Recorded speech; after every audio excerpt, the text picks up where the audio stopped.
कि जो है मरने के बाद कैसे खुदा का परमात्मा का दर्शन होता है। दादू साहब जो है ध्यान करते करते इस शरीर को छोड़ करके ब्रह्मांड पर, जिसे हम जो है सच्ची हद कहते हैं जो है हद कहाँ है कि पैर के तलवों से शुरू होती है और सिर की चोटी पे जाकर के हद खत्म हो जाती है। तो दादू साहब ने क्या कहा कि मैं जीवित, उन्होंने कहा कि दादू पहले मर रहे, कि जब दादू साहब परमात्मा की याद में बैठते थे तो शरीर का ध्यान नहीं रहता था, इसी को मरना कहते। और उन्होंने ऐसा शरीर को साधने के बाद जीव आत्मा को मंदिर ब्रह्मांड पर ले जाने के बाद देखा कि परमात्मा का भी कैसे दर्शन होता है। महापुरुषों ने कहा कि जब यह जीव आत्मा ऊपर की तरफ चढ़ जाती है, ब्रह्मांड की तरफ चली जाती है, तो उसको प्रकाश आने लगता है, उस परमात्मा का प्रकाश आने लगता है, या फिर उसकी वाणी आसमानी वो आवाज आना शुरू हो जाती है, धुन आना शुरू हो जाती है। तो उसी बात को दादू साहब ने कहा कि दादू पहले मर रहे, पीछे तो सब कोई, क्योंकि दादू साहब ने इस बात का अनुभव करा और उसके बाद हमें और आपको सबको बताया कि इस तरीके से आप परमात्मा के घर जा सकते हो, इस तरीके से परमात्मा के घर जाने का आपको रास्ता मिलेगा, वो दरवाजा मिलेगा, वो गेट मिलेगा।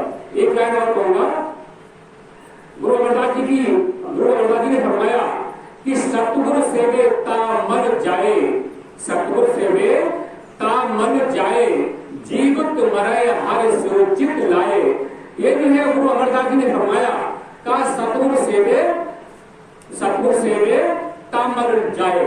कह रहे कि हमारे अंदर जो है विषय विकारों का जो मैल बस गया है, विषय विकारों का जो मैल है, या हमारे झूठ बोलने का या दुनिया भर के पाप कर्म करने के बाद जो मैल इकट्ठा हो गया है, वो मैल कैसे जाएगा। कह रहे सतगुरु सेवे ता मर जाए, कि पहले सतगुरु की सेवा करो, सतगुरु के हुक्म में रहना सीखो, ता मर जाए, कि तब हमारे अंदर का जो मैल है वो कटना शुरू हो जाएगा, साफ होना शुरू हो जाएगा। और आगे कह रहे हैं जीवित मरे हर सुचित लाए, कि जब आपके अंदर का मैल साफ हो जाएगा, जो आपने पाप कर्म कर किए हैं उसका जो मैल जमा हुआ है, तो आप जब सतगुरु की सेवा में लग जाएंगे, सतगुरु के हुक्म में रहना शुरू कर देंगे, तो मैल जो है धीरे धीरे कट जाएगा। और जो है फिर क्या होगा, जीवित मरे हर सुचित लाए, कि फिर आपको जीवित मरना आ जाएगा, जीते जी मरना आ जाएगा। जब हम ध्यान में बैठेंगे तो जो है हमें शरीर का ध्यान नहीं मिलेगा और दुनिया का ध्यान नहीं मिलेगा। और क्या होगा कि जो है कि हमारे अंदर हरि चित लाए, कि फिर जो है हरि में ध्यान लग जाएगा और चित लाए, कि हमारे अंतःकरण में, हमारे अंतर में उस परमात्मा का परम प्रकाश आना शुरू हो जाएगा।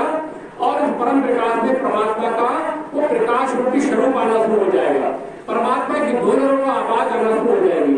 जिस धुन आवाज को कहते हैं जो है घंटा की आवाज, शंख की आवाज, झीम की आवाज या झिंगुर की आवाज, कहते हैं 11 नाद, 11 प्रकार की आवाजों में कोई सी भी आवाज हमारे अंदर आना शुरू हो जाएगी जब हम जीवित मरना सीख लेंगे। इसी के लिए वो अमरदास ने कहा कि सतगुरु सेवे ता मर जाए, जीवित मरे हर चित लाए, कि जब हम गुरु की सेवा में लग जाते हैं और जो है फिर हमारे अंतःकरण का, जो हमारे अंदर का पाप कर्म का जो मैल है वो साफ हो जाता है। और फिर जब हम ध्यान में बैठते हैं तो जो हमारे अंतर में उस परमात्मा का परम प्रकाश आना शुरू हो जाता है, या फिर उसकी धुन आना शुरू हो जाती है, उसकी आवाज आना शुरू हो जाती है।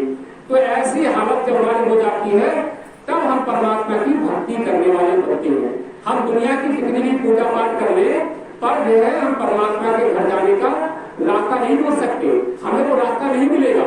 इसलिए गुरुवाणी ने कहा कि पूजा करे पर विघ्न नहीं डरे, कि हम पूजा तो करते हैं, परमात्मा की भक्ति तो करते हैं, पर हमें परमात्मा का घर नहीं मिलता, परमात्मा का जो है वो दरवाजा नहीं मिलता।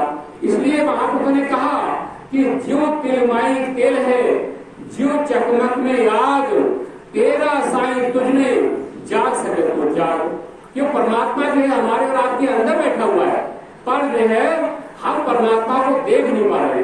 तो परमात्मा को देखने के लिए महापुरुषों ने बिल्कुल खुले शब्दों में कह दिया कि जो है पहले गुरु की सेवा में लग जाओ, गुरु के हुक्म में रहना शुरू कर दो।